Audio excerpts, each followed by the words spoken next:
Welcome to the Land Your Bet Sports Betting Show. A little 2-1 on Friday, and the W was a little busy. Couldn't get out quite as many picks as I wanted to with the NFL, launching some stuff as well. But I am looking at 3 of the 6 games that we have here on Sunday. I'm doing things a little bit differently, though, for the W in this episode. Rather than just go through all of the team stuff head-to-head, I did take a look at the bets that I do want to place and some leans. So I at least am breaking down the player props and what you need to know for player props in these 3 games on Sunday, plus some of the plays that I've got. Also got all the NFL stuff up right now in the videos that are on YouTube. So check those out. And if you want the full set of plays, wap.com is where you got to get those. As mentioned, 2-1 on Friday. Some really good looks that hit in the third quarter for Alana Smith over PR. Same for Camila Cardoso. The Seattle Storm, I'm done betting on. I do not believe in them once they get into the playoffs.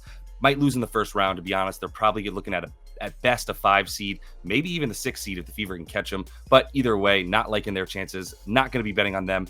I'm not getting the effort from them. And that was a big part of what we saw here. And they're barely beating the Dallas Wings, who were playing their 3rd game in 4 nights. But on the season now, still up nice 17.44 units there with a really nice ROI and still crushing those totals and sides, although the player props still doing well as well. So going to keep it rolling here with the Sunday plays. Quick look at some of the key injuries so that you all are aware who is not playing here on Sunday. Jewel Lloyd has already been ruled out. Looks like Ezzy McBeggar won't play either. That spread for the Storm did drop here against the Sky, so we'll see. But the Sky might be without Camila Cardoso, so either way, it's a stay away for me in terms of betting on the side here. As I mentioned, not touching any of these Seattle Storm props. Then Kalea Copper is still questionable, might not play after just missing this last game. Rebecca Allen also going to be out in this one as she's missed a bunch of games as well. And then the other things I want to talk about here for the Mystics, we've got Aaliyah Edwards and Shakira Austin, both looking like they might not play and probably won't play. We know Shakira Austin's out. Aaliyah Edwards also not likely to play.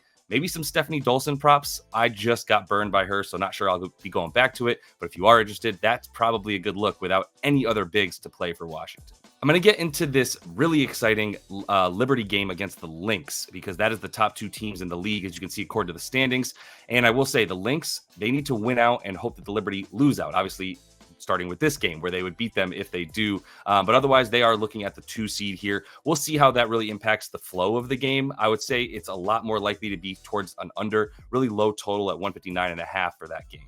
First player I'm looking at here is Stewie, and the way that she might be able to get some boards against this Minnesota Lynx team, who is 9th in terms of limiting rebounds per game. And that also goes for their specifically against forwards, which is obviously Stewie's position here. If you look at the way that she's rebounded against them, 17 in their last game, and then 11, 11, and 11. So both of this year's games and last year, including the last 5, all the way back to about 2022, that she's rebounded really well against this team. You can see she's averaged about 10.5 boards in that time frame. Her prop line is at about 7.5, still getting really good value on that. You can also see how she boards against teams that are bad overall, not just the Lynx and her head-to-head stuff with them, but also teams that are as bad, if not worse, than the Lynx at rebounding.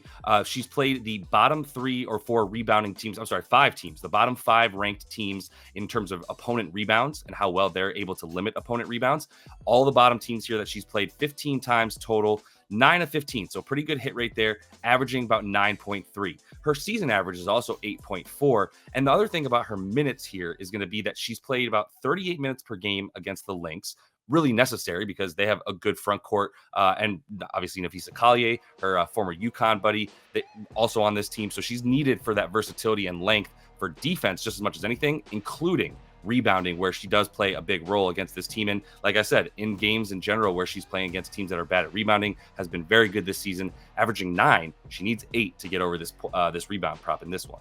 Full disclaimer, that is a play that I gave out in the Discord as well, is the Stewie over 7.5 rebounds. Next, I want to take a look at Sabrina's assists because I know how good the Lynx are at limiting assists, especially to guards. And if you look at the head-to-head stuff for Sabrina against this team, not very good, right? She's averaged 3.3 in her 3 games against them. Did get 5 one time. She needs to get 6 in this one. So it's not like she didn't butt up against it. She got 4 in the prior game. But this is all in her normal amount of minutes, around 35, 36 minutes that she played against the Lynx in these 3 games and still couldn't get there, in part because that backcourt defense is nasty for the Lynx here. They are the best team at limiting assists. They are second in terms of limiting assists to guards, first limiting it to point guards. So this is one of those teams that does really ball hawk very well on the perimeter. Also, a similar situation here for Sabrina, almost the inverse of what I was talking about with Stewie, which is how does Sabrina do in terms of assists against the top teams at limiting assists? And it should be known that Sabrina and the Liberty are, I believe, second in terms of limiting assists to their opponent. So they are in this, but obviously she doesn't play against herself. 4 assists per game in these 7 games here where she's played against the top 3 or 4 teams at limiting assists. Top 3, I should be very specific. Her season average is 6, right? But you get a little bit of an edge here if you take an under against a very good under team. So there's not quite big enough of an edge. I haven't decided on this one yet or given it out, but it is a strong lean because of the way that this team D's up on the perimeter. One thing you might look at is also rebounds for Sabrina. She has a nice low rebounds prop. Something to consider here. Well, it's 4.5, and she has gone over twice this season. In fact, she's gone over in 5 of her last 6 games against this Minnesota Lynx team, which looked pretty similar last season. And you look at the way that they limit rebounds to guards. This is the worst position in terms of allowing rebounds to guards. They are 9th. 4th worst in the league there at limiting rebounds to that position, in part because they make a lot of shots, but they shoot a lot of threes. So that creates long rebounds, which is a big reason why guards end up getting a lot more rebounds overall, as opposed to the comparison for the other positions like forward and center, who would normally get the rebounds, but the guards are getting a lot of these long ones. So if you're going to consider an over for Sabrina, this would be my favorite prop. Looking at the Fever in Dallas, taking on the Wings, and the Fever just got done playing the Aces twice. Don't feel bad for them, I should say, because of the fact that they had to go up against that Aces squad that's red hot right now and was really looking to win 2 games in a row like they did on the road. Very impressive by them. But now we have the Fever playing Dallas and their poo-poo defense, especially out on the perimeter. So if you look at the play type stuff here on the left, all the different, this is actually Caitlin Clark's play types and the way that the Wings defend her specifically, but it shows you how they play against these specific play types, which is pick and roll plays,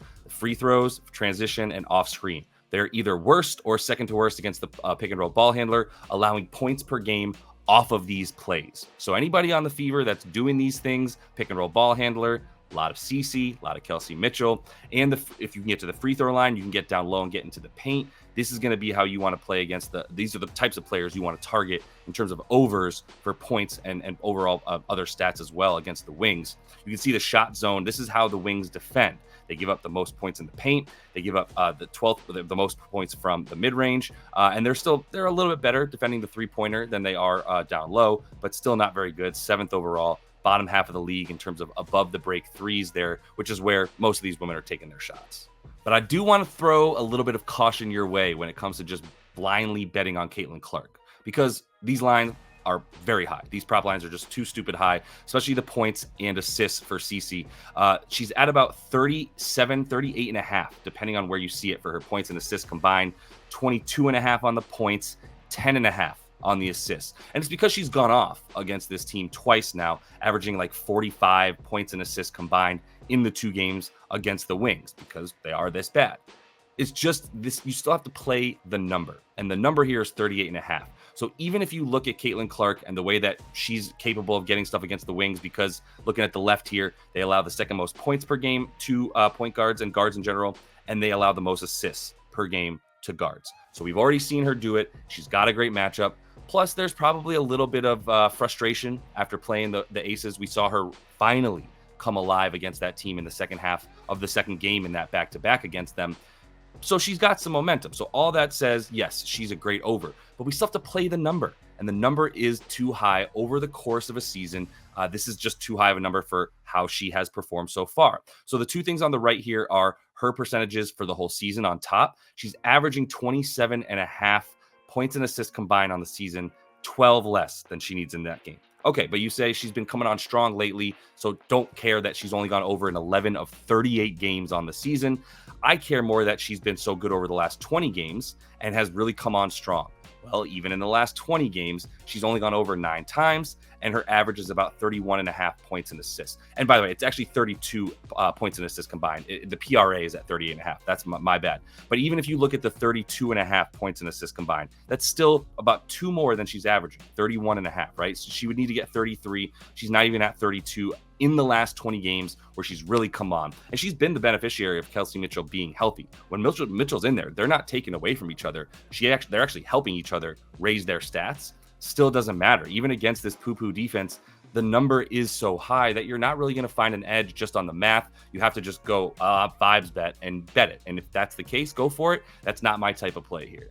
But what is my type of play is an Arike Ogunbowale play, because Arike has been sort of the opposite of CC, where she's been ice cold as of late. And really, the last 2 games, she went under this number, but she has a points prop of about 20.5. And that is a wonderful number for a couple reasons. One, if you look at her versus the Fever are terrible limiting guards getting points, right? So that's why if you look at her head-to-head stuff, Arike has gone over versus this team in the last 5 games, and that includes both this season, where she's averaging 29 points per game against this team. So that's well above the 20.5 that you can get on Bet365. I even like this bet over at 21.5 points as well. Not only does she have the history, not only does she have the sort of matchup in her favor with how bad the Fever defense is out on the perimeter, we also know this is a game where she's playing against CC. We know she's going to want to score. She's had a couple bad games in a row, but she still took 20 shots last game, right? Now, they lost to the Liberty a bunch of times in a row, and that was tough for them, I know. Then they lose to the Storm, and she goes like 6 for 20 from the field against the Storm. I love playing the opposite of what just happened for her, though, right? Bad matchup in the last couple games, including the Storm and the Liberty. Great matchup in this one versus the Fever. We know the volume is still there. We know the minutes should still be there. Even though the Wings have nothing to play for, Arike has had an incredible season, and I'm very confident she wants to go out on a high. So if you can get over 20.5 points for her, that's a wonderful bet. Third game I'm looking at. Very good matchup again with the Sun and the Aces in Vegas here. Player that I'm eyeing and want to talk about for the Sun, Brianna Jones. I'm leaning under. Don't know if I can pull the trigger on that, though, and I'll tell you why in a sec. Now, the reason I might lean under initially, I should say, is because you look at her shot chart versus where the Aces are good at defending on and the zones that the Aces are best at defending. She needs to shoot from down low. The Aces have Asia down there right in the paint, best inside of 5 feet, not in the paint overall. What's really interesting about the Aces is they give up the most points in the extended paint area, as you can see, 12th overall there, and they give up the fewest points right next to the basket inside of 5 feet. So it's just weird in terms of the opposing centers and how well you think they're going to do against this team. We just saw Aaliyah Boston have some trouble against them, and I would expect Brianna to probably have a little bit more than you might normally expect from her. She's still only taking 10 shots a game, but the thing that the main reason I'm staying away from an under for Brianna here is because of, look at the top here. It shows that in the last 12 games, she's played about 29 minutes a game. She's leading the team in points with about 15.7. It's at about 14.5 now. So you can probably get a 13.5 as well. So it's a little bit low compared to what she's been doing since they got Marina Mabry too. This is kind of why I like this number of 12 games. Taking 11 shots and getting to the free throw line 4.5 times, right? Making about 3 of them. So it's right on the number here. I would actually lean a little bit more to the over. I wanted to play an under. My initial thought on the matchup here was under, but all this stuff about her recent numbers and just I don't trust the Aces defense for that many games in a row. It's been pretty good since we come back from the break, 5th best defensive rating. Did a good job against CC and company, but I don't trust their defense overall. I do lean under for this game, though, so I would be wary taking too many overs for player props. One more under lean that I had was for Jackie Young. Don't know if I'll be able to pull the trigger on that one, but I want to show you her head-to-head stuff with Connecticut, who is obviously very good at defending guards. Best defensive team in the league right now, at least according to defensive rating, and have been for most of the season, I should say. This is her head-to-head in their last 5, courtesy of Outlier.bet.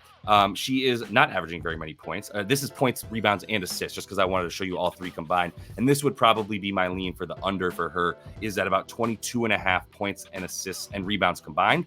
She needs to get 23. In this, if you look at, like I said, 19 that she's averaging in her last 5 versus this team, and really this season, 17 and 7. Now, she only played 21 minutes in this last game, but she doesn't get very many minutes against this Sun team, which is really odd to me. She seems like the exact type of player, but her minutes on the season are about 30, and against this team, they're at about 24, 25, so she's not getting that much burn against the Sun, and it's really the first thing that caught my eye. But the real thing here with Jackie, too, is like this is the best team at limiting guards, right? When it comes to points, rebounds, or assists, the Sun do it better than anyone. And that is all the time I have for you guys. If you want to know the tools I'm using here, outlier.bet and propsmadness.com, two of the best. If you do want a 7-day free trial to outlier.bet, jump in the description of the video, get the link to that specifically so you get 7 free days. See if you like it, test it out for yourself. And if you do want all the picks and plays that I am putting down and not just a lot of the analysis and some of the leans, jump into wap.com. Link is in the description of the video as well. You can go ahead and get access to all the VIP channels in the Discord. Everything else in the Discord is free. So if you just want to jump in there for all the conversation and a little bit of the stats and research, that's the way to do it. And until I see y'all next, happy betting.